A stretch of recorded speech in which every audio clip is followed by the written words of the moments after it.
Border update. And IG story ni Barbie. And nasa cafe na naman si Barbie. And ang fresh donut sa yung matcha coffee ni Barbie. Masarap yan. At may endorsement shoot ngayon si David Licauco. Busy ngayon ang pambansang Ginoo.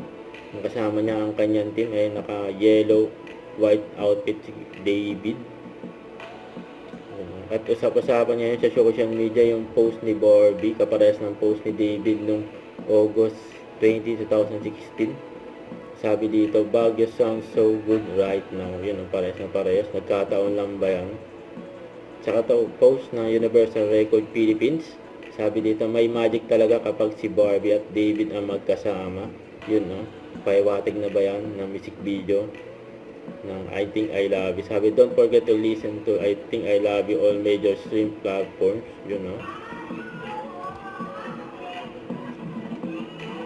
Kaya nag-selfie pa si Barbie, oh. Sa Batangas. Kahit maulan, daming tao dyan. Tapos ito pa yung post ni David. Yung mga chinero niyang picture.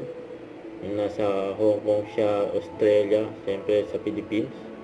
Sa Pilipinas, siyempre. Don't forget to subscribe and click the notification bell for more update. This is Richard the Action Vlog. Stay tuned for more videos. See ya.